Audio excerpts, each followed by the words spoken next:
belum adanya penelitian yang membahas tentang machine learning di dunia anak-anak.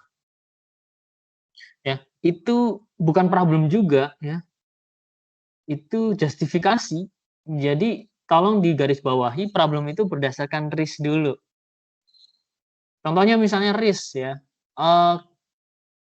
Contohnya risk. Misalnya kita ambil contoh penelitiannya siapa nih? Penelitiannya Mbak Wanda ya. Oke. Panggilannya apa sih Mbak? Mbak Irdi, Mbak Dina, apa Mbak Wanda?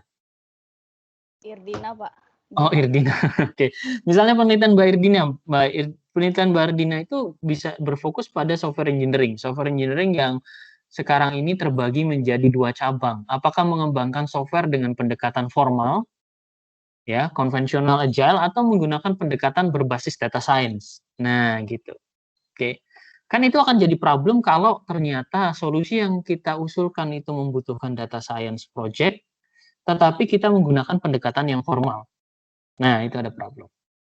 Sekarang pertanyaannya adalah bagaimana membuktikan bahwa problem itu ada problem. Apalagi untuk S3. Makanya saya selalu sarankan untuk jenjang S3, ya, pada saat memperkuat sebuah problem, lakukan preliminary research untuk membuktikan sebuah risk. Jadi kadang-kadang kalau untuk khusus S3 itu prelim ya, research. Jadi ada research pendahuluan. Yang riset pendahuluannya ini mostly sebagian besar berdasarkan pada kita sebut dengan world views, pandangan dunia terhadap masalah tersebut. Ya. Pandangan dunia terhadap masalah tersebut.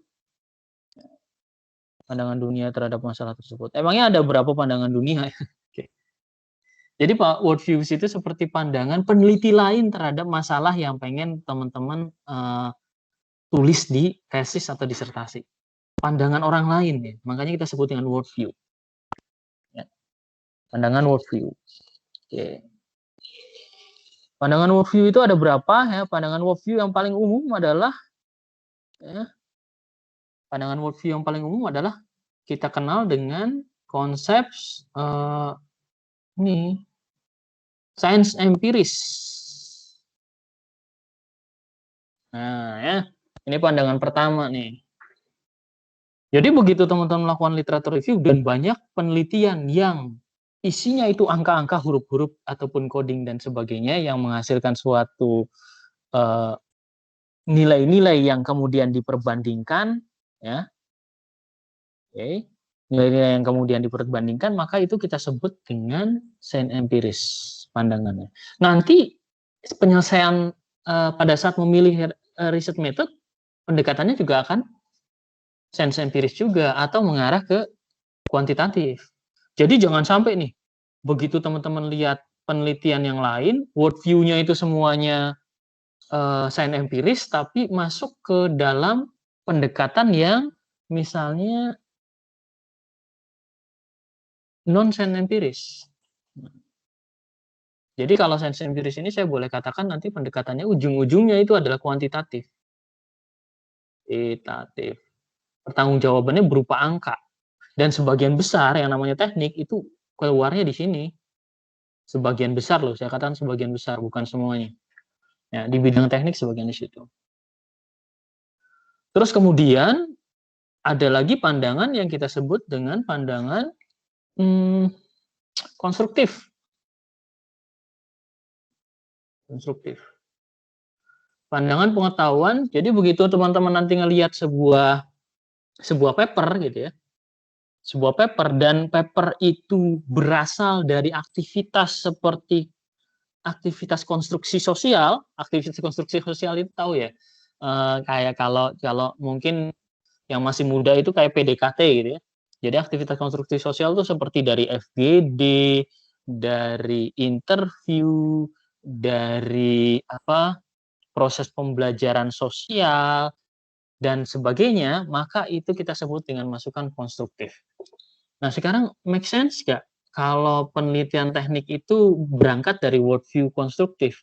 Make sense kalau masalah yang dipecahkan itu adalah masalah yang terkait dengan teknik. Misalnya masalahnya siapa masalahnya oh ya misalnya masalahnya digital addiction. Nah, itu. Ya. Mbak siapa tuh ya? Atau misalnya masalah kepercayaan terkait dengan kepercayaan terkait dengan sebuah informasi. Tuh, bumi gitu ya. Nah, misalnya bumi atau misalnya Mbak Sakti itu kan masalah-masalahnya dari masalah sosial. Masalah-masalah sosial ya. Masalah-masalah sosial. Begitu kita bicara masalah sosial, mostly kemungkinan pendekatannya akan kualitatif atau setidaknya campuran. Ya. Oke.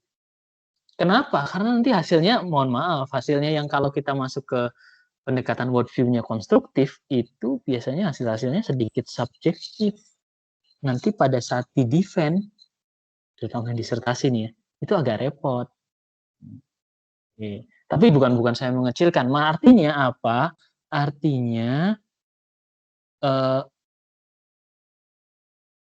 Artinya harus ada extra effort. Ya, harus ada extra effort, terutama mengumpulkan data. Ya. Sehingga ini cenderungnya, teman-teman yang ini cenderungnya menuju ke kualitatif atau campuran. Biasanya. Ya. Jadi tolong tuh mulai sekarang karena sudah ada bayangan ke arah sana, setiap melakukan aktivitas penelitian, let's say melakukan interview, verbatimnya disimpan. FGD verbatimnya disimpan. Kalau nggak tahu verbatim itu bukan merek CD ya. Oke. Kata-katanya, rekamannya itu harus disimpan secara detail. Nah, gitu. Ya. Itu kalau pandangan worldview-nya konstruktif. Jadi tolong dilihat di paper-paper yang teman-teman temukan. Ini pandangannya apa nih? Pandangan yang lain yang umum terjadi adalah pandangan, ada 4 pandangan sebenarnya, pandangan transformatif. Nah, ini belum sampai pendekatannya ya, riset metodenya. Transformatif. Ya. Transformatif ini ngapain sih? Transformatif ini biasanya berdasarkan yang namanya transformasi ya, berdasarkan suatu momen, suatu kondisi. Misalnya momennya adalah transformasi dari post COVID dari pandemi COVID dengan sebelum COVID. Transformasi dari konsep akreditasi yang tadinya non outcome based jadi outcome based. Ya. Jadi ada satu agenda biasanya. Satu agenda. Biasanya kalau transformatif aktivitas penelitiannya itu harus kolaboratif. Nggak bisa dilakukan sendiri seperti layaknya sains empiris. Ya. Transformatif itu harus kolaboratif. Ya. Harus punya partisipan yang ahli. Harus punya domain expert. Jadi kalau penelitiannya siapa ya yang jenisnya transformatif tuh? Kayaknya penelitiannya Mas Bayu dengan Bu Elisa itu transformatif tuh. Jadi harus domain expertnya kuat di sana. Ya. Harus data collection-nya juga harus kuat. Harus ada domain expert, harus ada data collection ya, dan information analysis. Ya. Jadi kalau penelitian kayak gini nanti bentuknya hasilnya seperti apa? Ya, penelitian konstruktif itu biasanya hasilnya outputnya berupa teori, guidance. Nah ya, guidance. Jadi contohnya misalnya kondisi COVID, bagaimana pekerja itu survive dari COVID supaya mereka bisa keep produktif, itu kan hasilnya guidance. Nanti di kasusnya Bu Elisa mungkin bagaimana outcome base itu bisa diterapkan, itu guidance. Kasusnya di Mas Bayu, bagaimana sebuah sebuah transformasi mengeliminasi barir itu harus bagaimana, itu hasilnya guidance. Ayo tebak, transformatif pakainya kualitatif atau kuantitatif? Kebanyakan untuk transformatif itu menggunakan pendekatan campuran, ya. Tapi kualitatifnya lebih tinggi daripada kuantitatif. Kalau konstruktif itu bagaimana? Konstruktif itu sebagian besar kuantitatifnya lebih besar daripada kualitatif. Jadi gitu. Oke. Masalahnya masalah kualitatif, tapi solvingnya mungkin lebih menggunakan pendekatan kuantitatif. Campuran. Jadi tolong metode penelitian ya biasakan dengan mekanisme campuran di sana. Dan yang terakhir itu biasanya terjadi di era-era teman-teman yang magister atau sarjana yang kita kenal dengan pandangan pragmatis.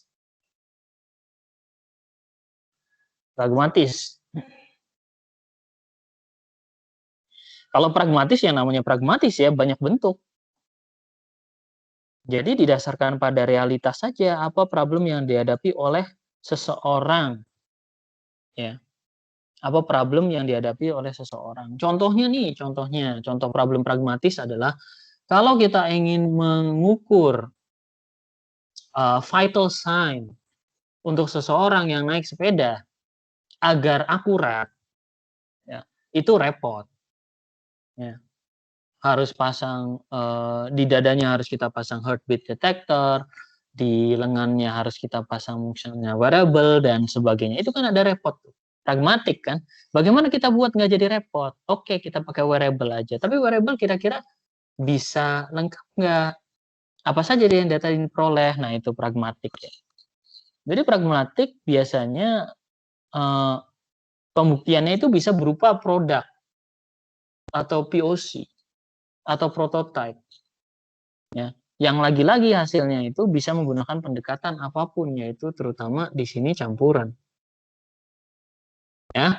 Ya, jadi ini kira-kira ya. Oke. Sorry, ini saya salah ini. Saya perbaiki dulu. More kuantitatif. Ya.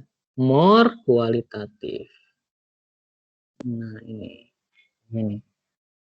Sains empiris pakai kuantitatif, konstruktif more kuantitatif, biasanya pakai campuran, transformatif more kualitatif, biasanya pakai campuran, pragmatis pakainya campuran. Nah, seperti itu.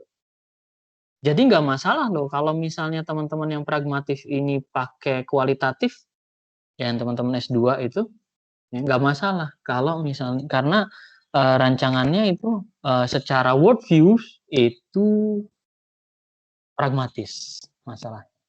Nah, sampai sini dulu ada diskusi nggak sebelum kita lanjut? Ini masih memikirkan masalah tuh ya, hidup itu masalah. Silakan, ada nggak tuh? Ada diskusi nggak terkait itu? Ya tadi malah lupa pakai slide. Nah, ini ada yang pakai notes conversation. Oke, oh nggak ada ya. Silakan kalau ada diskusi. Lanjut, kita lanjut aman? Lanjut dulu ya, saya malah lupa tuh slide-nya bahas apa yang tadi. Saya bahas apa slide-nya. Udah ya, kemudian kita akan menuju select approach dan plan research. Ya. Nah, nanti nih yang sesi ini mungkin kita akan fokus data eksperimen itu di sini. Nah, ini eksperimen ya, eksperimen itu nanti mungkin di bulan Februari gitu ya. Yang hitam-hitam itu yang kita fokuskan bulan ini. Oke. Setelah sudah mendefine problemnya, worldview problemnya udah jelas, worldview-nya itu seperti apa. Jadi intinya yang tadi yang mau saya katakan adalah kalau pengen mengusulkan masalah, lihat dulu yang lain itu menganggap masalahnya itu masalah apa, masalah pragmatik, masalah empiris, masalah apa gitu ya. Didefinisikan dulu, baru nanti akan ada bibit-bibit kita akan melakukan pendekatan apa. Nah, sekarang kita lihat typical research purpose atau tujuan riset. Jadi setelah problem kan biasanya punya tujuan tuh. Tujuannya apa? Kalau tujuannya hanya untuk mengidentifikasi, itu kita sebut dengan pure research. Mengidentifikasi faktor-faktor yang mengakibatkan digital addiction, itu pure research. Ya. Oke. Kemudian ada yang namanya generative research. Ingat aja itu film ya, film Nicholas Saputra itu. Ada apa dengan gitu ya? Ada apa dengan corona, ada apa dengan cinta, ada apa dengan dompet Anda gitu ya. Itu yang kita sebut dengan generative research. Nah, itu. Ya. Kalau pure research itu sebenarnya sudah cukup dengan ya, pure research itu sudah cukup dengan literatur review. Ya, saya switch lagi ke sini. Tadi sampai mana tuh? Nah, ini research purpose. Saya langsung ke arah sini. Research purpose. Oh iya, saya lupa merekam. Teman-teman yang lain ada yang sudah merekam? Oh ya, terima kasih, ini udah kelihatan di research purpose. Jadi kalau misalnya cuma pure research itu cukup literatur review aja. Literatur. Tapi kalau sudah generatif, ya, ada apa dengan outcome based? Ya, itu sudah harus melakukan aktivitas yang kita sebut dengan di sini interview, observation, ya, plus literatur review. Ya.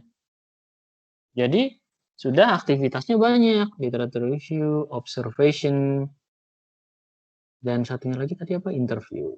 Nah, itu generatif tuh. Jadi ingat kata kuncinya, ada apa dengan kalau pure sih apa sih? Ya. Apa faktor-faktornya? Apa penyebab kucing suka tidur? Nah, itu pure research. Oke, apa penyebab tesis saya nggak selesai-selesai? Itu pure research. Oke. Kemudian ada descriptive research. Apa dan bagaimana? Ya. Jadi contohnya penelitiannya Mas Bayu tuh apa saja barrier yang ada dalam melakukan transformasi digital di bidang edukasi itu descriptive research dan bagaimana menyelesaikan barrier tersebut itu descriptive research. Jadi bedanya dengan generatif dan deskriptif ini sudah lebih dalam lagi. Di deskriptif itu ya sudah ada bagaimananya. Oke. Bagaimananya.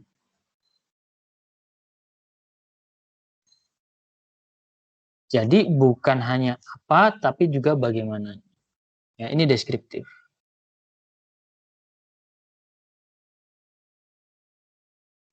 Apa bedanya dengan generatif? Ya, generatif nanti di sini mulai diperdalam nih kalau di bagian deskriptifnya. Observationnya itu bisa observation yang cukup panjang.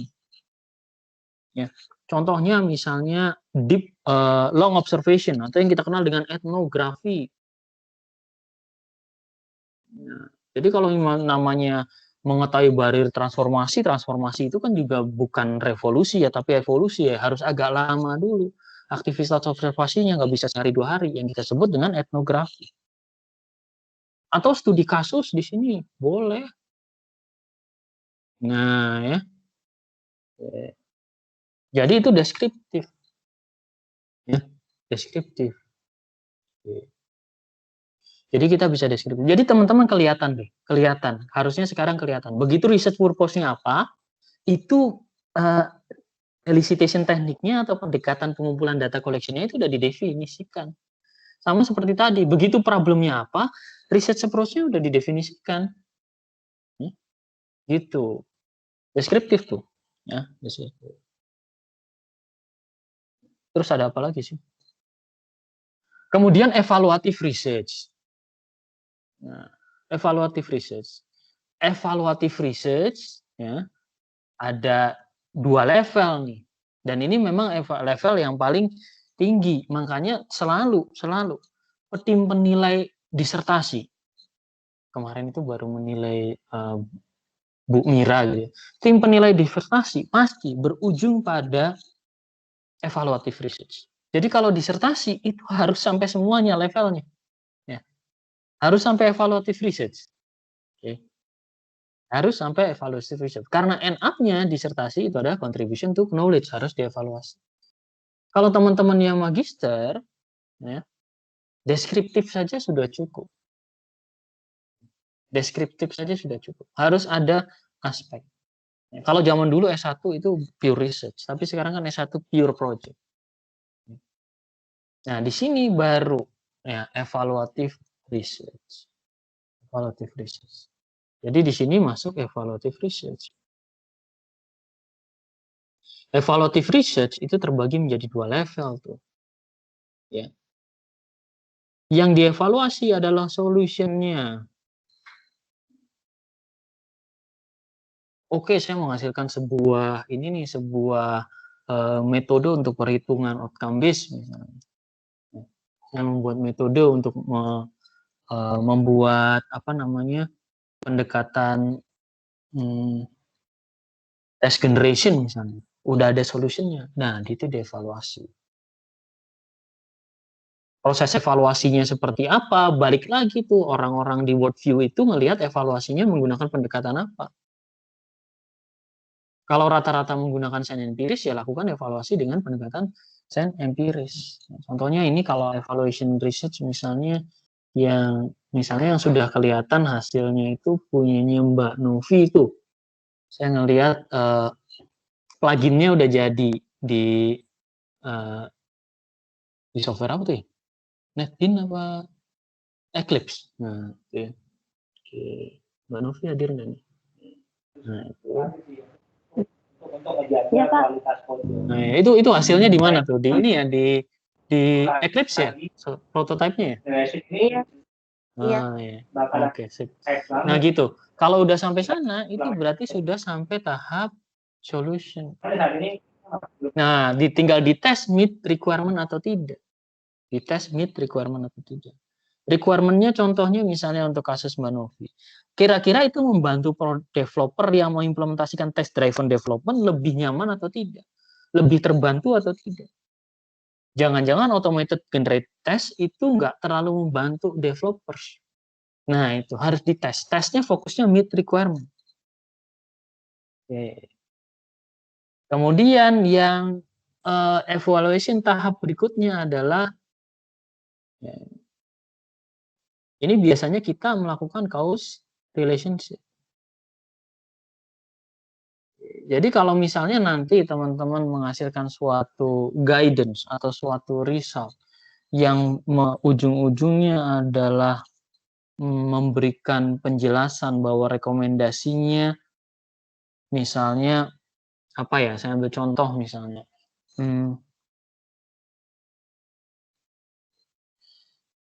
misalnya teman-teman memutuskan untuk menggunakan pendekatan berbasis, saya ambil contoh saya misalnya Bu Umi lah ya. Bu Umi misalnya menggunakan pendekatan think aloud protokol. Oke. Kemudian dari hasil think aloud protokol itu menghasilkan sebuah model bagaimana sebuah website itu bisa dipercaya atau tidak. Dan kemudian dihasilkanlah sekumpulan list, checklist bagaimana sebuah website itu bisa dipercaya atau tidak. Ada listnya. Setiap list yang didefinisikan itu harus mendeskripsikan cause and effect relationship.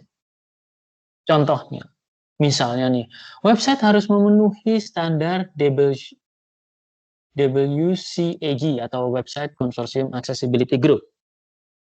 Efeknya apa kalau diaplikasikan? Misalnya, website akan lebih mudah terindeks, sistem pencari, website juga akan memiliki nilai yang baik bagi ranking universitas misalnya seperti itu efeknya. Nah, seperti itu. Penyebabnya apa? Kausnya apa? Dijelaskan. Kalau nggak pakai ini nanti hasilnya seperti apa. Jadi nanti pada saat end up menghasilkan sebuah solusi, jangan lupa diberikan pendekatan itu. Cause and effect relationship. Nah, itu ya sampai evaluative research. Itu typical research purpose. Ya. Research method. Saya kurang sreg sih. Ini disebut dengan research method. Saya lebih cocok dengan research design. Ya. Tapi nggak apa-apa lah. Research method. Ya. Kalau kita bicara research method atau research design ya, itu ada kualitatif, ada kuantitatif, atau campuran. Ya. Itu gambarnya. Oke. Kualitatif biasanya berfokus pada grounded teori, ya. Jadi dibenturkan dengan teori yang ada. Oke. Kita bahas dulu misalnya rancangan kuantitatif ya, karena sebagian besar kita itu adalah di teknik, dan biasanya teknik itu cinta pun harus bisa dikuantitasi ya. Oke. Kesehatan dikuantitasi, denyut jantung dikuantitatif, dan sebagainya. Nah, bagaimana memperoleh konsep kuantitatif method? Cara yang paling mudah adalah survei. Ya, cara yang paling mudah itu adalah survei. Jadi saya balik lagi nih sini. Tadi riset purpose ya. Saya balik lagi ke sini nih, yang baru nih. Research apa? Approach. Ya, banyak orang yang bilang research method juga boleh lah. Nah, saya sukanya bukan research design. Oke. Pertama, kuantitatif. Oke ya. Survei, ya, eksperimen, apalagi, yuk, ya, apalagi, ya rata-rata sih cuma itu ya, kalau untuk kuantitatif. Kalau nggak survei, eksperimen. Eksperimennya bicara variabel-variabel. Kalau variabelnya nggak jelas, tarik ke survei. Contohnya tuh, disertasinya Bu Sapti misalnya, secara eksperimen agak sulit. Beda dengan disertasinya Bu Nur. Itu eksperimen pasti banget. Jadi nggak perlu survei. Oke. Bumi eksperimennya agak sulit. Pasti pendekatannya survei. Jadi ya pilihannya cuma ya dua itu sih. Ya. Kalau kuantitatif, oke. Kemudian kualitatif. Ini boleh nih dipakai untuk magister juga. Ya semuanya juga boleh, pengen itu magister atau dokter. Oke. Pertama biasanya biasanya tuh naratif. Jadi biasanya yang pertama itu naratif. Saya juga nggak begitu ahli ya kualitatif ya. Kuantitatif apalagi. Naratif itu gini nih. Konsep naratif itu kayak storytelling. Jadi bagaimana menghubungkan antara satu penelitian ke penelitian yang lain. Ya. Implementasinya bagaimana? Biasanya naratif itu implementasinya berupa interview. Berupa interview. Interview, observation itu hasilnya berupa naratif. Jadi dibuat cerita.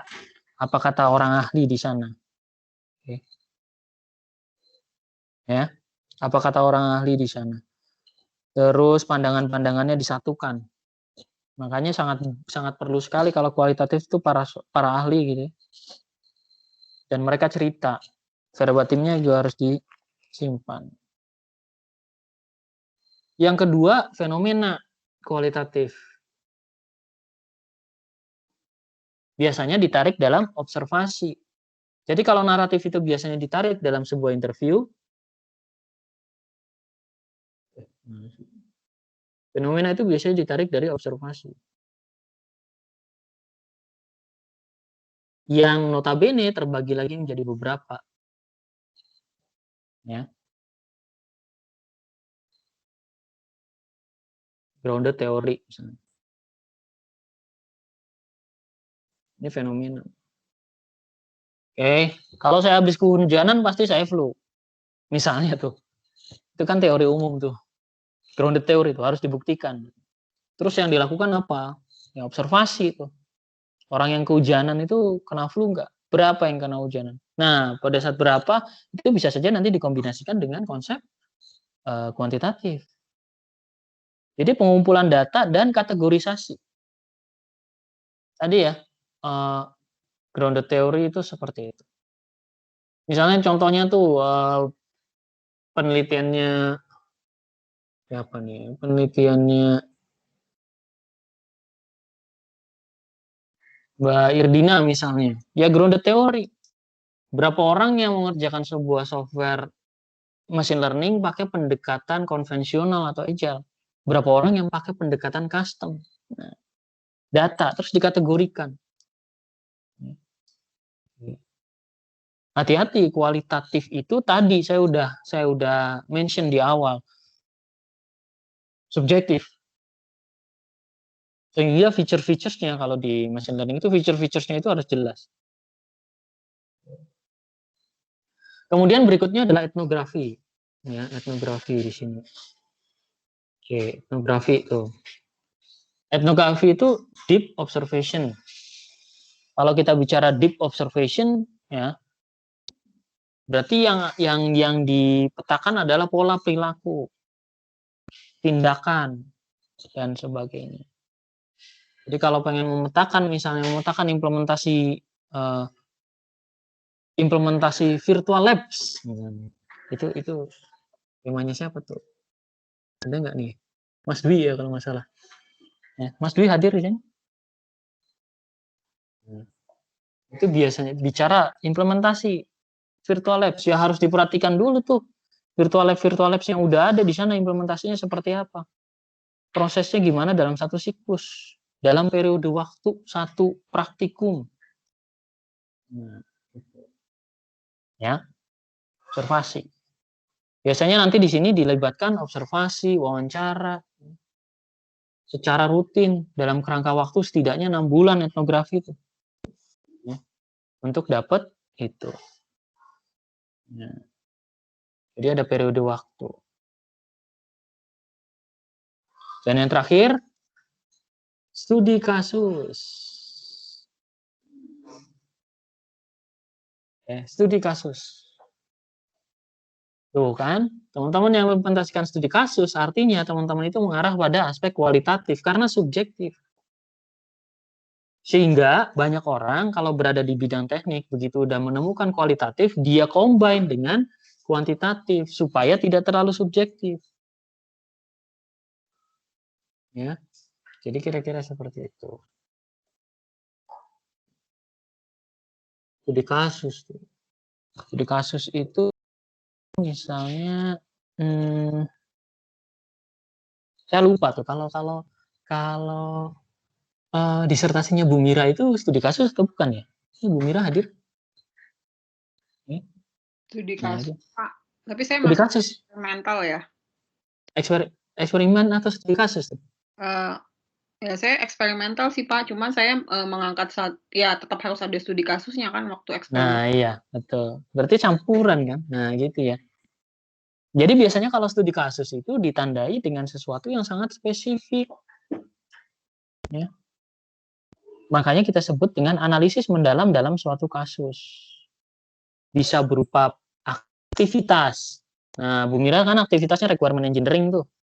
Nanti kalau misalnya Mbak Iridina juga pengen fokus ke requirement engineering, khususnya untuk machine learning, yaitu aktivitas. Ujung-ujungnya studi kasus. Ya. Satu individu atau satu perusahaan atau lebih. Nah, gitu ya.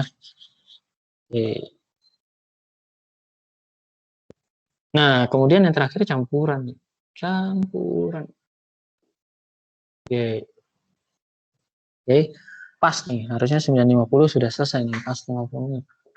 Campuran. Campuran itu seperti apa? Campurannya dicampur ya, kayak es campur gitu. Jadi harus ada integrasi antara data kualitatif dan data kuantitatif. Intinya metode penelitian campuran itu ada integrasi data kualitatif dan kuantitatif. Caranya gimana? Ya dikonversi. Pertanyaannya diubah jadi range kualitas. Misalnya menggunakan pendekatan apa itu biasanya? Yang 1 sampai 5? Saya lupa namanya. Kualitatif yang sangat baik. Aduh, kok lupa banget. Likert, skala Likert. Iya, Likert. Terima kasih. Oke. Nah, satu database. Jadi data kualitatif dan data kuantitatif either dikonversi menjadi kuantitatif. Jadi kalau campuran, banyaknya konsepnya kualitatif itu dikonversi menjadi kuantitatif. Oke. Jadi ada dua pendekatan, either kualitatif itu dikonversi menjadi kuantitatif atau kualitatif disandingkan dengan kuantitatif. Konsep seperti itu kita namakan dengan triangulasi. Contohnya disertasinya Bu Elisa itu. Pasti kualitatif akan digabungkan dengan kuantitatif karena Bu Elisa juga menggabungkan data yang sifatnya kualitatif seperti feedback dari para dosen. Feedback dari mahasiswa, bener nggak, kecapai nggak tuh capaian pembelajarannya, dikombinasikan di triangulasi. Konsep triangulasi itu gini ya, kalau kata data kualitatif itu positif, data kuantitatif juga hasilnya positif, maka itu benar.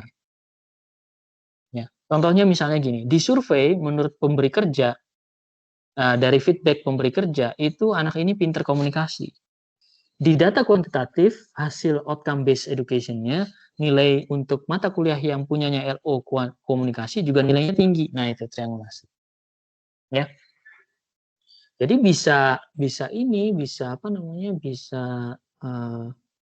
tadi konversi dari kual ke kuan ya, dengan Likert dan sebagainya, atau melakukan triangulasi.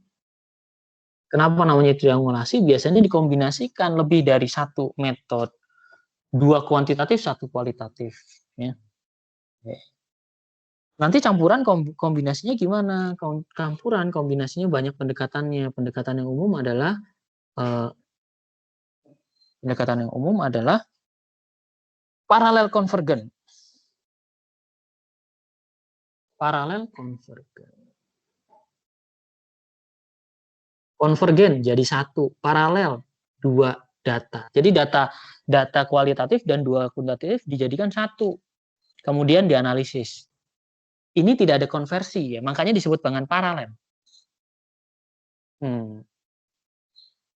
Jadi berdasarkan data kualitatif hasilnya seperti ini. Berdasarkan data kuantitatif hasilnya kayak gini. Udah dilontarkan saja. Nanti lihat tuh apakah ada kontradiksi, ada ketidakkonkruenan. Kongruen itu apa ya? Zaman-zaman teman-teman belajar matematika ya. Oke, segitiga ini kongruen. Nah, itu. Jadi paralel konvergen. Yang kedua adalah sequential explanatory ya. Ya, gitulah ya. Sequential explanatory. Kalau kayak gini, kuantitatif dulu. Ya. Kuantitatif dulu, baru kualitatif. Ya. Kuantitatif dulu, baru kualitatif. Diukur dulu tuh, pakai survei. Diukur dulu pakai eksperimen, terus ditanyain ke ahli, bener nggak? Nah, sederhananya gitu. Ya. Simple kan? Simple. Pelaksanaannya nggak simple.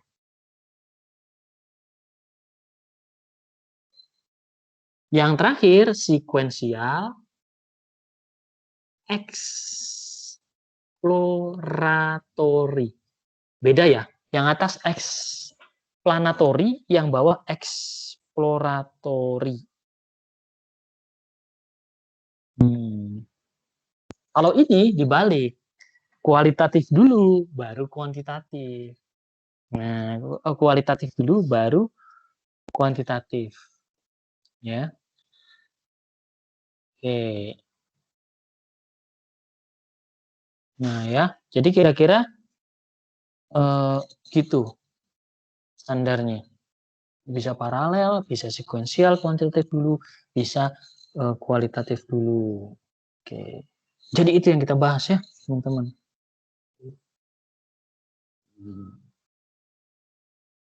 Ternyata aku masih ada ini. Ya sudahlah, baca sendiri yang ini ya. Oke.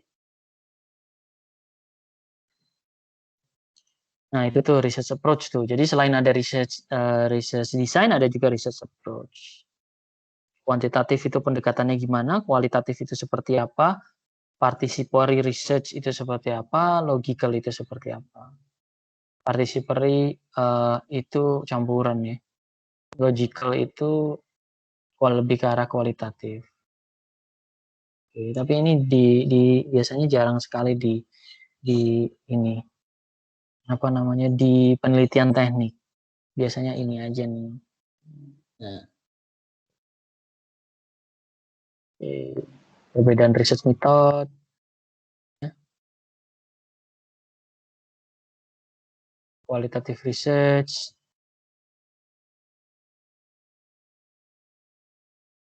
teman-teman bisa lihat di qualitative research juga ada yang bisa eksperimental. Ya makin aneh kan, dan sebagainya. Oke lah, daripada bingung, ini yang kita pelajari hari ini, ya.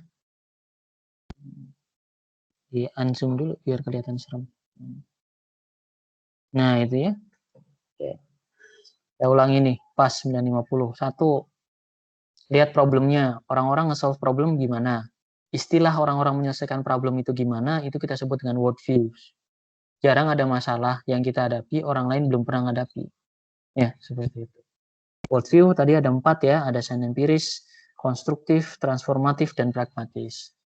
Masalah teman-teman masuk mana? Udah itu dulu. Setelah tahu masuk mana, teman-teman baru berpikir, purpose-nya ke arah apa? Cuma pengen tahu, pure, generatif, ada apa dengan, pengen tahu lebih dalam, ya, atau kepo, deskriptif, ya, ada how-nya, ya, dan sampai evaluation, ada solution-nya. Dilihat. Setelah itu baru fokus ke research design, kuantitatif, kualitatif, dan sebagainya. Nah, cobalah mulai nanti susun penelitian berdasarkan pendekatan ini. Jadi teman-teman sudah ngerasa terstruktur dalam penelitian. Ya. Jadi gitu kira-kira. Nah, yuk masih ada 10 menit sebelum saya switch ke another meetings. Masih ada 9 menit sih. Kalau ada diskusi, yuk silahkan ya dari teman-teman. Besok kita fokus ke data eksperimen, berarti kita fokus ke kuantitatif dulu. Ya. Yang pakai kualitatif, nunggu dulu ya lulusnya ya, sampai sudah sesi itu. Bercanda. Silakan. Selamat pagi, Pak Ridi, izin. Ya, siap. Gimana Pak Ardian? Siap, ini insya Allah lagi move on, Pak. Oh ya, sudah selesai ya cutinya ya? Sudah Pak, kemarin sudah selesai sekolah, tapi juga tetap diminta join sama Mbak Duwita, ya saya join tapi tidak efektif Pak, mohon maaf. Jadi insya Allah ini setelah UKT ini kami sudah siap. Ya. Pertanyaan saya ini Pak,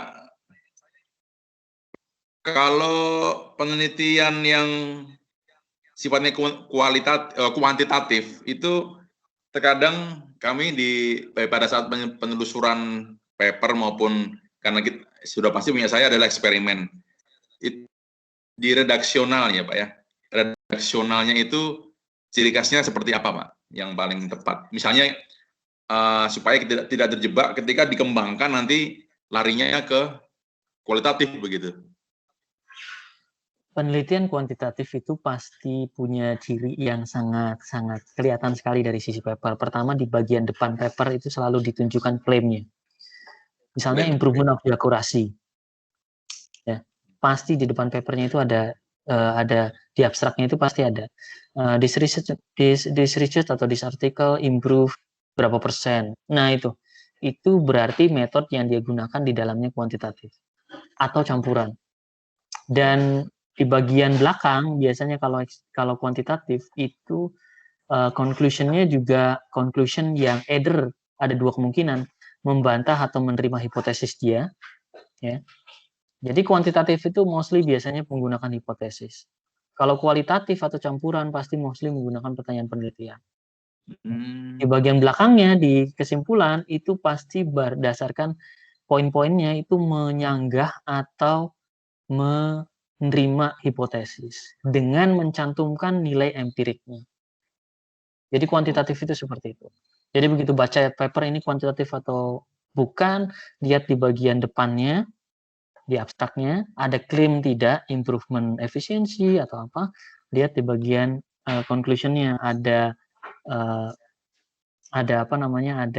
penolakan atau penerimaan atau nilai empiris yang disampaikan.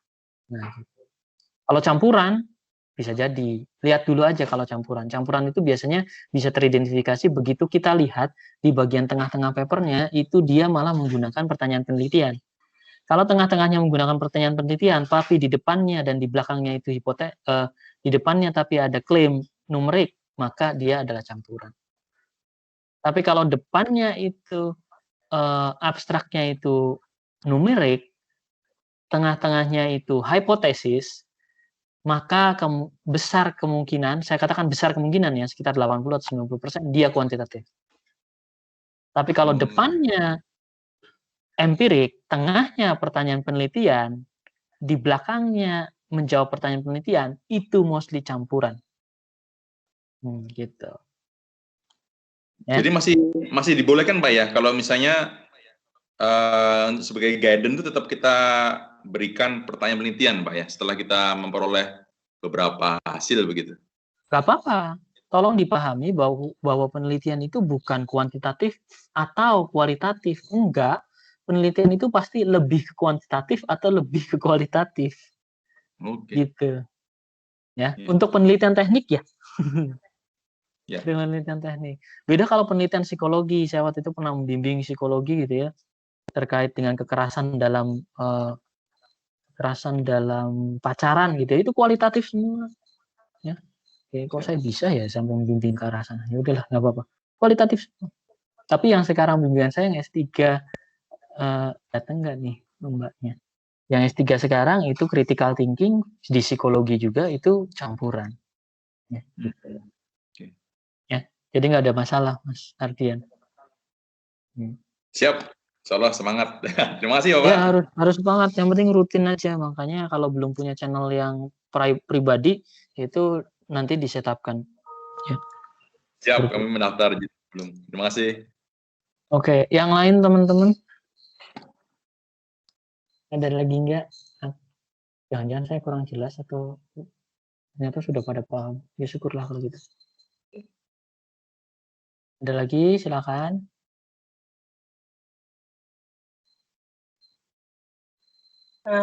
Saya mau tanya, bisa Pak? Selamat pagi. Nah, iya, monggo silakan Bu. Ya, saya mau tanya ini Pak, kalau untuk membuat pertanyaan survei ya Pak, misalkan topik saya ini harus membuat survei, nah itu daftar pertanyaannya itu apakah Pak Ridi punya tipsnya, cara buatnya itu apakah harus konsultasi dengan dari mana ya, psikologi atau mana gitu Pak?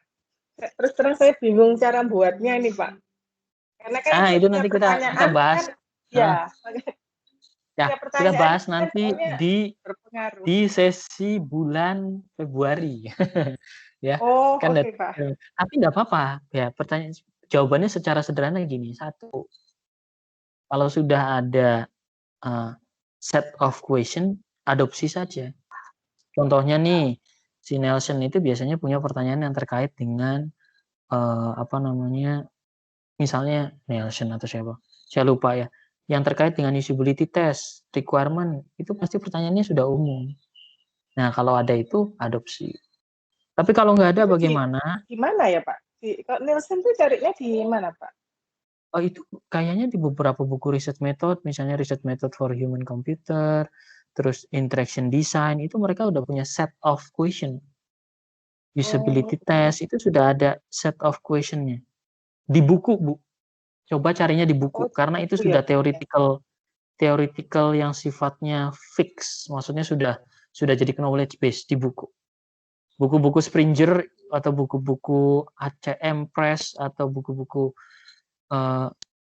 pokoknya buku-buku yang agak serius lah ya, itu biasanya sudah ada list of question yang bisa diadopsi. Boleh lo mengadopsi pertanyaan dari buku, yang nggak boleh tuh mengadopsi pertanyaan dari Wikipedia. Nah gitu ya, adopsi. Kalau nggak ada adopsi, buat sendiri Bu, nggak apa-apa. Yang paling penting dari sebuah buat sendiri adalah pertanyaan itu harus mengarah pada satu variabel yang akan diukur. Jadi kalau ada 5 pertanyaan mengarah ke satu variabel, boleh. Tapi tidak boleh ada satu pertanyaan mengarah ke 5 variabel. Ya, contohnya. Contohnya misalnya di learning outcome-nya, di sebuah learning outcome ya, mahasiswa memiliki kemampuan mengaplikasikan dan merancang. Nah, itu nggak boleh. Itu artinya satu learning outcome mengukur 2 taksonomi Bloom. Nah, itu dihindari. Nah, nanti juga sama. Nah, setelah sudah nyusun pertanyaannya sendiri dengan mengukur satu ke satu, divalidasi oleh expert. Yang validasi jangan 1 orang, Bu, tapi setidaknya 3. Ya, seperti itu. Ya, begitu Terima kasih Pak penilaian. Ridi. Ya, gitu ya. Ya, semoga Ya. ada bayangan. Cari di Terima buku kasih, Pak. atau yang kedua buat sendiri nanti divalidasi. Gitu. Ya, yang lain ada? Satu lagi ya, kalau ada. Pak, saya mau tanya, Pak. Halo? Ya, boleh. Saya mau tanya, ini kan saya yang disertasi ini kan memang eksperimen, tapi nanti kan ada semacam kayak evaluasi gitu ya. Nah, evaluasi ini kan kalau saya lihat dari paper-paper sebelumnya ada beragam, mulai dari metrik untuk internal sistemnya sampai ke evaluasi dari sisi persepsi pengguna. Nah, bagaimana kita bisa menilai hasil pekerjaan kita itu tuh punya kontribusi atau misalnya meningkatkan mungkin performa atau gimana gitu, bagaimana ya? Karena ada beberapa paper yang mengukur ini, ada yang mengukur itu, ada yang tidak mengukur, sehingga menurut saya kalau yang saya baca kok kayaknya tidak ada baseline begitu. Terima kasih Pak Ridi. Ya, oke, pertanyaannya benar, tidak ada baseline. Loh kok nggak ada baseline? Karena yang namanya penelitian itu yang diukur kan tujuannya divalidasi tuh. Tadi kayak di sini nih, kan dievaluasi. Yang dievaluasi kan solusinya. Solusinya ngarah apa? Jadi tolong yang paling penting Bu Nur, jangan overshoot. Overshoot begini. Misalnya contohnya overshoot. Sudah jelas fokus kita untuk mengimprove performance suatu algoritma. Tapi kita melakukan usability test untuk POC-nya. Nah, itu overshoot. Nggak perlu harusnya usability test untuk solusi. Karena tujuan kita adalah mengimprove performance dari sebuah algoritma. Jadi yang paling penting tidak overshoot. Dan kalau perkataannya tidak ada baseline, memang tidak ada baseline. Jadi banyak sekali pilihan. Tapi yang paling penting adalah komitmen kita di research itu apa purpose-nya. Kalau contohnya kalau misalnya di penelitiannya Mbak Novi misalnya, saya cari yang paling gampang gitu ya, maksudnya yang paling terbayang. Itu kan udah ada solutionnya. Solutionnya adalah sebuah software untuk membangkitkan uji tes unit test yang mudah atau yang bisa dipahami oleh developer. Nah, ini kan nggak usability test ke solusi pluginnya di Eclipse-nya Bu Novi, enggak. Tapi dia yang diuji apakah hasilnya dari unit test yang dihasilkan itu dipahami oleh developer atau tidak. Nah, itu. Jadi yang paling penting jangan overshoot. Kalau masalah baseline itu memang baseline-nya ya saya katakan sendiri tidak ada baseline bergantung pada masalah yang dihadapi. Gitu ya. Kira-kira seperti itu. Yang paling penting jangan overshoot. Oh. Nggih. Baik, Pak. Nggih. Oke. Nah, gitu. Nah, itu. Oh iya, Bu Umi juga ngasih masukan tuh quantifying the user experience. Ya, itu juga ada. Buku measuring user experience juga ada. Ini kalau teman-teman yang fokusnya ke usability. Ya. Kalau nggak fokus di usability, nggak usah diukur ke arah sana. Gitu dulu ya, teman-teman. Nggak kerasa nih, cepat banget, ada 10:03. Saya cukupkan dulu sesi kali ini ya. Makasih yang udah standby, yang udah nanya, yang udah diskusi, yang pada semangat untuk gabung. Kalau misalnya masih ada pertanyaan lagi, bisa bertanya di kolom general ya. Kalau pertanyaannya spesifik untuk penelitiannya, bisa tanya di channel masing-masing. Yang belum punya channel, besok akan saya buatkan. Saya akan buka dulu sesi pembuatan channel dengan ikuti format yang sudah ditentukan ya. Nanti saya akan buatkan. Oke, gitu dulu. Nanti rekamannya dan coret-coretan ini akan saya upload ya. Terima kasih semuanya waktunya ya. Semoga semua sehat dan cepat lulus ya. Oke. Ya, terima kasih. Wassalamualaikum warahmatullahi wabarakatuh. Waalaikumsalam warahmatullahi wabarakatuh. Sehat-sehat semua. Ya, sehat semua. Amin, sehat. Saya live dulu ya. Thank you.